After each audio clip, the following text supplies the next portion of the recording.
La scène se passe dans mon lycée. Voilà, juste derrière moi. Il n'est pas terrible, mais il est plutôt sympa. Deux inspecteurs sont venus présenter le contrôle continu et la mise en place du projet d'évaluation dans les lycées. Ils ont pour ce faire un très joli diaporama qui est basé sur le guide de l'évaluation publié par l'inspection générale.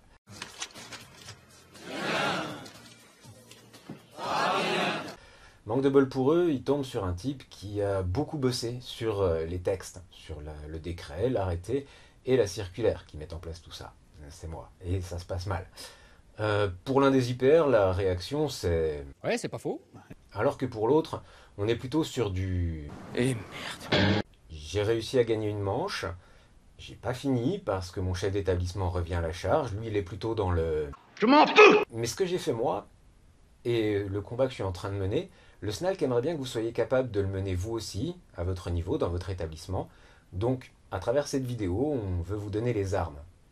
On en parle dans un instant.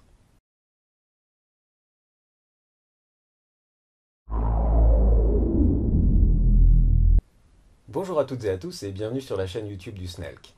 Comme vous le savez, le SNALC a lutté contre la mise en place du contrôle continu qui, intrinsèquement, est néfaste.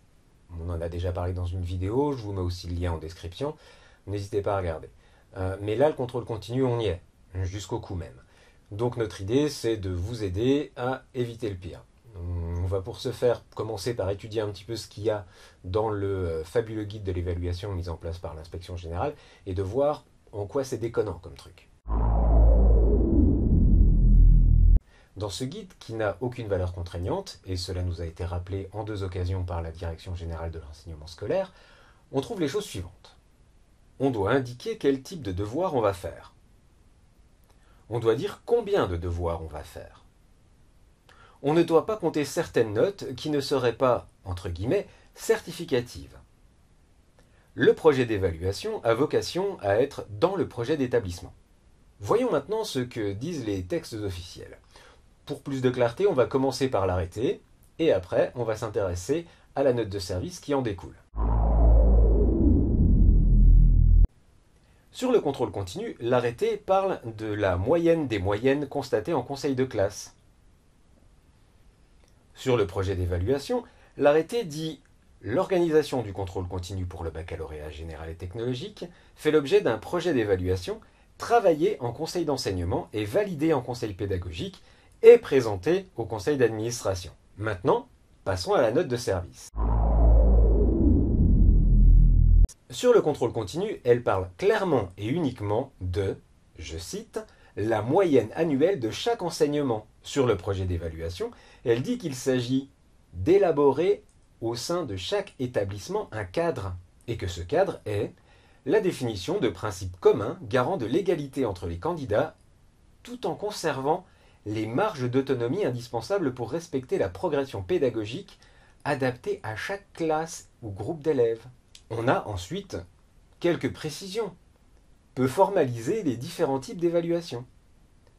Peut décrire les temps d'évaluation diagnostique. Peut prévoir des temps d'évaluation.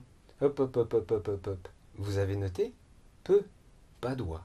Donc ce qu'on trouve dans certains diaporamas comme étant quelque chose d'obligatoire n'est en fait que des possibilités.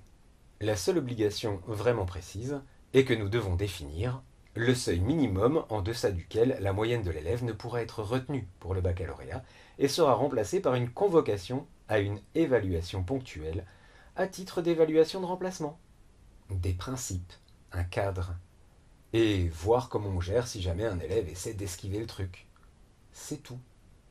Tout le reste, en réalité, n'est qu'un guide. Et moi, par exemple, quand je lis le guide des vins ou le guide Michelin, je m'intéresse, je lis, je me pose des questions, et après je ne garde que ce qui est bon pour moi, que ce que je considère être intéressant. Au final, étant donné que l'inspection générale publie un guide pour donner des conseils, le SNALC va aussi vous donner des conseils. Sauf que nous, on ne va pas vous dire ce que vous devez faire. On vous dit ce qu'on en pense. Conseil numéro 1 du SNALC. Ne corsetez pas trop. Certes, vous allez avoir des chefs d'établissement qui vont venir vous dire « Oui, il faut mettre ceci, il faut mettre cela, il faut être précis, parce que sinon les parents ils vont aller au tribunal administratif, ils vont se plaindre, etc. etc. » C'est faux. Plus vous allez mettre des choses très précises, plus vous allez avoir des parents qui vont venir vous dire « Oui, vous avez inscrit ça, mais vous ne le faites pas, vous êtes en faute, et blablabli, et blablabla. » Conseil numéro 2 du SNALC. Ne laissez pas des IPR ou des chefs d'établissement venir vous dire ce qu'il doit y avoir dans votre projet d'établissement. Le ministère a voulu mettre ce truc en place, mais il a bien précisé que c'était aux équipes de s'entendre sur ce qu'il y avait dans le projet d'évaluation. Donc, c'est à vous de le construire, à personne d'autre. Voilà, vous disposez désormais des outils principaux pour vous défendre, pour empêcher qu'il se passe n'importe quoi dans votre établissement. Maintenant, c'est à vous de jouer. Et si vous n'y arrivez pas, n'hésitez pas à contacter le SNALC, on sera ravis de vous aider. Allez, à la prochaine.